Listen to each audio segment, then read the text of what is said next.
Hello everyone, this is Ravi Jha. I am a criminal defense counsel in Allahabad high court और आप सबका स्वागत है आपके खुद के चैनल में।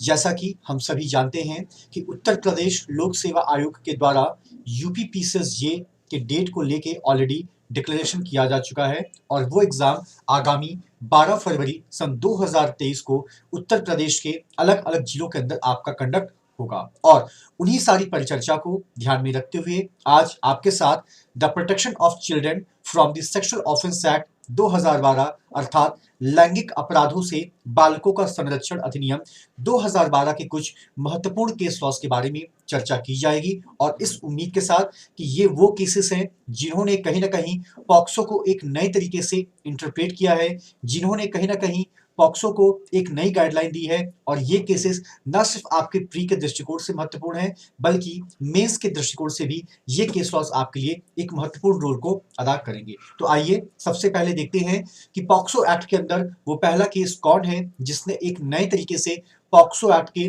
डिफरेंट सेक्शंस को इंटरप्रेट करने की कोशिश की है। यहाँ पे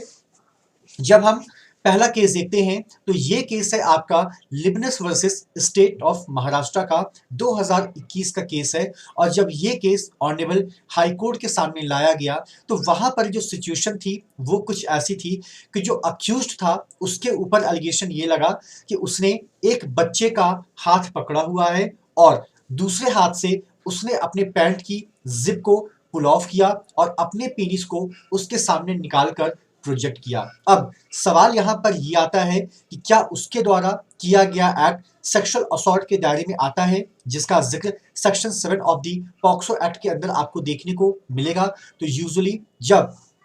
नागपुर बेंच के सामने ये मैटर आया तो वहां पे जब कोर्ट ने उस पूरे के पूरे केस के फैक्ट एंड सर्कमस्टांसेस को देखा तो कोर्ट ने ये कहा कि पॉक्सो एक्ट के तहत तो ये सेक्सुअल असॉल्ट की परिभाषा के दायरे से बाहर रखा गया है लेकिन हम इसको सेक्सुअल हरासमेंट की परिभाषा के दायरे में जरूर रखते हैं। उसके बाद जो अगला केस आपका निकल कर आता है दैट इज कॉल्ड आपका निपुण Saxena versus union of India. जब इस केस की बात करते हैं तो आमतौर पे पॉक्सो एक्ट के अंदर जो विक्टिम होता है या होती है जाहिर सी बात है वो एक बच्चा होगा और आमतौर पे अगर वहां पर उसकी भी आइडेंटिटी को डिस्क्लोज किया जाता है चाहे वो किसी मीडिया हाउस के द्वारा हो, चाहे किसी पब्लिकेशन के द्वारा हो, चाहे फोटोग्राफी के माध्यम से हो, तो आमतौर पे हम ये मानकर चलते हैं कि चाहे वो ओनर ही उस पब्लिकेशन हाउस का क्यों ना हो, चाहे वो न्यूज एडिटर ही उस मीडिया हाउस का क्यों ना हो, चाहे वो किसी व्यक्ति का स्टूडियो ही क्यों ना हो, लेकिन हर उस व्यक्ति की जिम्मेदारी वहां पर ज्वाइंटली और सिवरली उसको अकाउंटेबल यहाँ पे माना जाता है। तो कुल मिला के to cut long story short यहाँ पर हम कह सकते हैं कि पॉक्सो एक्ट के अंदर जब तक कोर्ट इस बात की इजाजत नहीं दे देती है या आपको नहीं लगता है कि in the interest of the justice in चीजों का जिक्र होना जरूरी है तब तक किसी भी माध्यम से ना तो आप विक्टिम के नाम को प्रिंट करेंगे ना ही आप उसकी पहचान को प्रिंट करेंगे और आप कोई भी ऐसा सोर्स डालने की कोशिश नहीं करेंगे जिससे कि आम जनमानस या आम जो लोग होते हैं वो विक्टिम के घर तक पहुंच सके। तो कुल मिला के निपुण Saxena versus union of India case एक प्रकार से गाइडलाइंस है कि यहाँ पे हर वो बच्चा जो इस एक्ट के तहत प्रोटेक्ट किया जा रहा है या उसको कवर दिया जा रहा है आमतौर पे बिना कोर्ट की इजाजत के आप उसकी आइडेंटिटी को डिस्क्लोज नहीं कर सकते हैं और अगर आप ऐसा करते हैं तो आप इस एक्ट के अंदर तो ऑफेंस कमिट करते ही करते हैं, आईपीसी के अंदर भी ऑफेंस आपका माना जाएगा। ठीक है, इसी के साथ साथ यूजुअली जब हम पॉक्सो एक्ट की बात करते हैं तो वहां पे यूजुअली 376 के काफी सारी धाराएं भी आपको देखने को मिलती है और एफआईआर की अगर हम बात करते हैं तो वहां पे भी जाहिर सी बात है कि विक्टिम की सारी डिटेल होती है, उसका नाम होता है, उसका पता होता है और उसकी बेसिक क्रेडेंशियल इंफॉर्मेशन भी होती है। तो कुल मिला के अगर पॉक्सो एक्ट के अंदर एफआईआर को शामिल किया गया है तो आमतौर पर यह ऑब्लिगेशन मीडिया हाउस के ऊपर फिर से एक बार इंपोज किया जाता है कि even though that contention was lies under the purview of the FIR but it doesn't matter कि आप उसको पब्लिक डोमेन में लेकर आएंगे इवन दो कि वो पब्लिक में आ चुका है, क्योंकि जाहिर सी बात है कि जब हम बेल के ऊपर आर्गुमेंट करते हैं या ट्रायल के ऊपर आर्गुमेंट होता है तो जाहिर सी बात है उसकी कॉपी हमें कोर्ट में तो लगानी रहती है, लेकिन इसका मतलब ये नहीं कि हमने मीडिया को इस बात की इजाजत दी है कि आप उस एफआईआर के कंटेंट को, उस विक्टिम के नाम और पते को अपने न्यूज़पेपर में या डिफरेंट चैनल के माध्यम से आप उसको पब्लिश कर सके। ठीक है, उसके बाद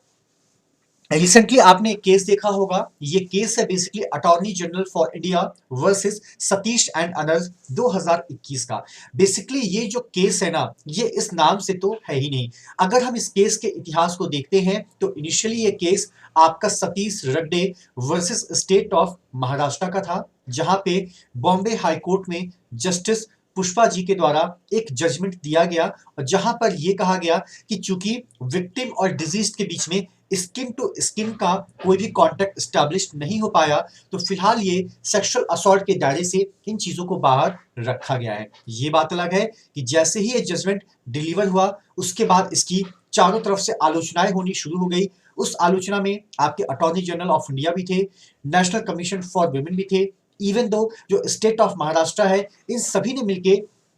उस हाई कोर्ट के फैसले के खिलाफ उन्होंने सुप्रीम कोर्ट में अपील की, और वो जो अपील है उसका नाम है आपका attorney general for India versus Satish Reddy and others 2021 का। और इसके अंदर ऑनरेबल जस्टिस उदय उमेश ललित की बेंच थी, ऑनरेबल जस्टिस रविंद्र भट्ट की बेंच थी, and honourable justice Bela M Trivedi की बेंच थी, जहां पर इन्होंने ये कहा कि जो पॉक्सो एक्ट का सेक्शन 7 है वो स्किन टू स्किन की बात नहीं करता है, वो बात करता है आपके सेक्सुअल इंटेंट की। और जैसा कि अगर आप इसके इनिशियल केस लॉस को देखते हैं तो वहां पर एक बच्चे के ब्रेस्ट को ग्रैब किया गया है या जकड़ा गया है, तो जाहिर सी बात है वो कोई गुड फेथ में या बोनाफाइड इंटेंशन से तो होगा नहीं। देयर माइट बी पॉसिबिलिटी, और माइट ही क्यों, देयर मस्ट बी पॉसिबिलिटी कि वहां पे जरूर उस डिजीज का या उस व्यक्ति का या उस अक्यूज्ड का एक प्रकार से सेक्सुअल इंटेंट जरूर रहा होगा। हालांकि इसके ऊपर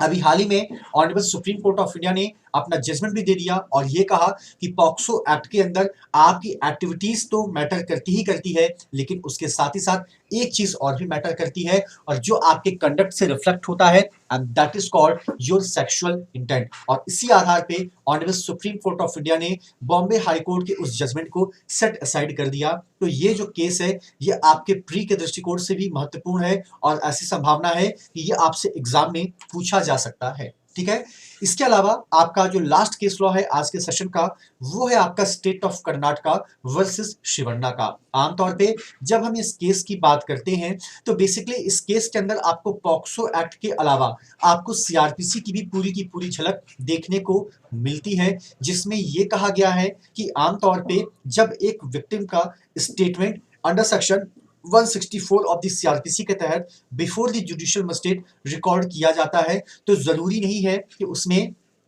फ्रॉम टॉप टू बॉटम यानी एक एक चीज को नैरेट किया जाए। तो कुल मिला के जब एक विक्टिम के स्टेटमेंट को, चाहे वो 354 का केस हो या 376 का केस हो या 509 का ही केस क्यों ना हो, जब उसके स्टेटमेंट को रिकॉर्ड किया जाता है तो आमतौर पे हमें ये उम्मीद नहीं रखनी चाहिए कि वो एक एक चीज का जिक्र अपने 164 के स्टेटमेंट में करेगी। आमतौर पे वो सारी चीजों का जिक्र आपको ट्रायल के दौरान एग्जामिनेशन इन चीफ, क्रॉस या री एग्जामिनेशन आपको देखने को मिल सकता है, लेकिन this is not the mandatory provision कि ऑल द थिंग्स उनको हम एक साथ कंपाइल करके 164 के अंदर जगह दें। इसके साथ ही साथ पुलिस के ऊपर भी एक ऑब्लिगेशन डाला गया कि जैसे ही आपके पास ऐसी किसी भी घटना की जानकारी आती है, ये आपकी जिम्मेदारी बनती है कि आप सबसे पहले तो उसका मजिस्ट्रेट के सामने बयान करवाएं, और 24 आवर्स के अंदर अंदर उसका मेडिकल भी कराना निहायत ही आवश्यक है for the purpose of the better investigation procedure. ये बात अलग है कि जब विक्टिम के स्टेटमेंट को रिकॉर्ड किया जाएगा तो वो स्टेटमेंट आपका जुडिशियल मजिस्ट्रेट के सामने रिकॉर्ड किया जाता है, और कोशिश ऐसी करनी चाहिए कि अगर वो लेडी मजिस्ट्रेट हो तो that would be more better. और इसी के रिगार्डिंग